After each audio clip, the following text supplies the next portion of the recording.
Hello friends, welcome to the Pharm Square. Let's start learning. तो आज हम drug and cosmetic act 1940 इसके schedules और उसके रूल्स देखेंगे।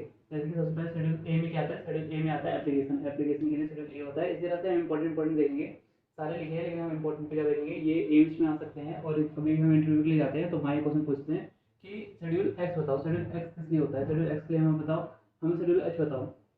शेड्यूल एच बताओ। तो ऐसे क्वेश्चन इंपॉर्टेंट क्वेश्चन होते हैं जो कि फ्रिक्वेंटली आस्क होते हैं। आप रजिस्ट्रेशन के लिए जाओगे वहाँ पे कुछ आएंगे, या जब हम कोई भी एग्जाम देते हैं तो वहाँ पे एक जूरिस्प्रूडेंस क्वेश्चन आता है और शेड्यूल के ऊपर जरूर आता है। जैसे ए से application, schedule A for application. Easy tricks भी है।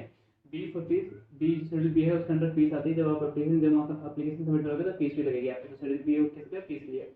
सी और सी वन दो ये शेड्यूल है। सी होता है बायोलॉजिकल एंड स्पेसिफिक प्रोडक्ट्स के लिए, बायोलॉजिकल एंड स्पेसिफिक प्रोडक्ट्स के लिए होता है सी। और सी वन जो होता है अदर स्पेसिफिक प्रोडक्ट्स के लिए होता है। E for poisonous substances under AHU. AHU का मतलब है आयुर्वेदा सिद्धा यूनानी सिस्टम ऑफ मेडिसिन। आयुर्वेदा सिद्धा यूनानी सिस्टम ऑफ मेडिसिन के अंदर जो पॉइजनस सब्सटेंस आते हैं वो उनका जो शेड्यूल है वो है शेड्यूल ई। अब शेड्यूल एफ का, शेड्यूल एफ की बहुत फ्रिक्वेंटली पूछा जाता है। जैसे कि शेड्यूल एफ किस लिए आता है? वो है ब्लड बैंक के लिए या ब्लड प्रोडक्ट्स के लिए। तो ब्लड बैंक बोलोगे आप, उसके ऐसे याद कर सकते हो कि शेड्यूल एफ जो है, एफ मीन्स मतलब फादर, फादर से आपको क्या रिलेशन है? ब्लड का रिलेशन है। तो शेड्यूल एफ में आते हैं F1, F2, F3, FF। F1, F2, F3 को आप याद कर सकते हो VSU से, वस्तु से, VSU वस्तु। F1 हो गया V से वैक्सीन के लिए, F2 हो गया S से सर्जिकल ड्रेसिंग्स के लिए और F3 हो गया U से अम्बिलिकल कोर्ड्स के लिए।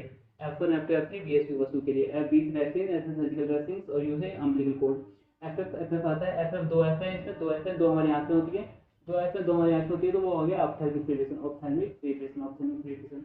जी शेड्यूल जी आता है अंडर मेडिकल सुपरविजन। हम कोई भी ड्रग देते हैं उसमें अंडर मेडिकल सुपरविजन दे रहे हैं तो वो शेड्यूल जी में आता है। शेड्यूल एच आता है बाय रजिस्टर्ड मेडिकल प्रैक्टिशनर। जैसे कि ये हमारा पैरासिटामोल है तो ये ड्रग हो गया ओटीसी इसमें। लेकिन शेड्यूल एच में आते हैं वो ड्रग जैसे एंटीबायोटिक्स हो गई जो कि आपको सिर्फ प्रिस्क्रिप्शन में मिलती है। तो वो ड्रग्स जो होते हैं जब वो प्रिस्क्रिप्शन में मिलते हैं अंडर रजिस्टर्ड मेडिकल प्रैक्टिशनर की, तो उसमें वो आते हैं शेड्यूल एच में। शेड्यूल जे बहुत ही मतलब आपको देखा होगा कि इसमें आता है ड्रग एंड मैजिक रेमेडीज। 1954 का एक्ट है। ड्रग एंड मैजिक रेमेडीज मतलब हम क्लेम करते हैं कि कोई जो डिजीज है वो ट्रीट हो सकती है, लेकिन एक्चुअली वो डिजीज ट्रीट नहीं हो सकती, अनक्यूरेबल डिजीज है। उसमें जैसे कि जादू टोटका ये सब आते हैं ना, ये सब शेड्यूल जे में आते हैं। L1 है गुड लेबोरेटरी प्रैक्टिस के लिए और M है गुड मैन्युफैक्चरिंग प्रैक्टिस के लिए। GMP शेड्यूल M में आती है और GLP गुड लेबोरेटरी प्रैक्टिस आते हैं शेड्यूल L में, L1 में। अब जैसे कि शेड्यूल M में आ गया गुड मैन्युफैक्चरिंग प्रैक्टिस, M में भी है M1, M2, M3, M1, M2, M3, M1 H है, M2 C है और M3 M है। तो आपको HCM के नाम से याद रखो तो M1 H, M2 C, M3 M। मतलब कि जो शेड्यूल एम है उसके अंदर M1 जो है वो होम्योपैथी के लिए good manufacturing practice for the homoeopathic drugs, M2 for the cosmetic drugs and M3 for the medical devices. And schedule N भी इंपॉर्टेंट पूछा जाता है कि minimum requirement, minimum equipment for running of pharmacy. तो उसमें schedule N आता है, minimum equipments required. ओ से डिसइंफेक्टेंट हो गया, पी से लाइफ पीरियड ऑफ ड्रग्स हो गया, मतलब एक तरह से आपका जो एक्सपायरी हो गया। P1 जो हो गया pack size of drugs, easy है याद करना। P से life period of drug, period आ जाएगा, इसमें पीरियड याद रखो आप। Q से कलर के लिए, Q कलर करूँ मैं, Q से कलर के लिए हो गया, R से कॉन्डम्स के लिए हो गया और जो कि लेटेक्स से बनते हैं। S जो हो गया कॉस्मेटिक ड्रग्स के लिए हो गया, कॉस्मेटिक के लिए हो गया। T फिर से GM पे आ गया, T GM पे आ गया। लेकिन यहाँ पे आप देखोगे A आयुर्वेदा सिद्धा यूनानी, यहाँ पे होम्योपैथी था ना। M1 में जो है वो होम्योपैथी के लिए, लेकिन यहाँ पे जो T है वो मैन्युफैक्चरिंग फॉर आयुर्वेदा सिद्धा यूनानी के लिए। U फॉर एनालिटिकल रिकॉर्ड्स के लिए, V for patient and property के लिए। W बहुत पूछा जाता है, W drug, W schedule W किस लिए? वो जेनरिक ड्रग के लिए, जेनरिक ड्रग के लिए, जेनरिक नेम। X बहुत पूछा जाता है, फ्रीक्वेंटली आस्क्ड क्वेश्चन आता है। Schedule X is narcotic for narcotic and psychotropic drugs के लिए। नार्कोटिक एंड साइकोट्रोपिक जो एक्ट था वो 1985 में।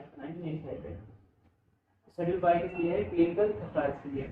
अब हम क्या करेंगे ड्रग एंड कॉस्मेटिक 1940 में क्या कर रहे हैं? तो कॉस्मेटिक मतलब जो कि अगर हम देखें कॉस्मेटिक एक टर्म है जो कि बहुत ही ज़्यादा मतलब ऐसा लग रहा है कि हमें बहुत ही ज़्यादा ये रिच फैमिली से। तो 1940 मतलब फोर्ट जो किले में रहते हैं, जो किले में रहते हैं वो अमीर होते हैं। तो 1940 मैंने ऐसे याद किया 1940। उसके बाद 1985 पे कैसे याद किया नार्कोटिक एंड साइकोट्रोपिक एक्ट का कि 2000 में मेरा बर्थ होता है तो उससे 15 साल पहले जो है नार्कोटिक एंड साइकोट्रोपिक पेशेंट रहते थे। 2000 के बाद अच्छे लोग आए। और इसमें 1954, अब हम शेड्यूल में देखेंगे 1954 मतलब वो जादू कर रहा है चौक पे, चौक को मतलब 4 उससे पहले लगा दिया 5, ऐसे याद किया मैंने ऐसे।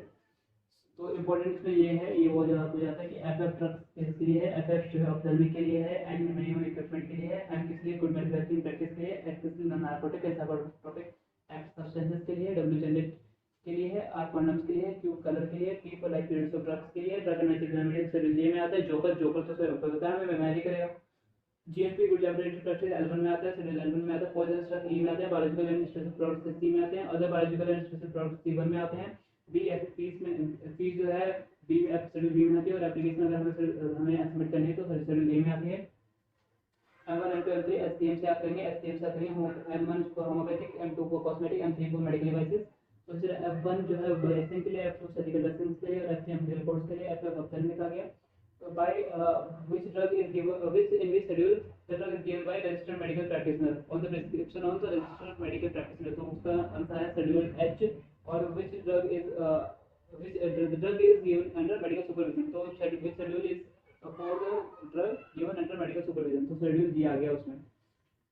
तो which schedule is for surgical dressing, schedule F second surgical dressing के लिए है। इसमें कुछ ओमिटेड भी हैं शेड्यूल, जैसे कि अगर हम देखें सी डी डी, जहाँ पे डी नहीं है डी हो गया, आई भी नहीं होगा, आई हो गया, वो ओमिटेड है। तो I hope you like this video, thanks for watching, keep supporting, thanks.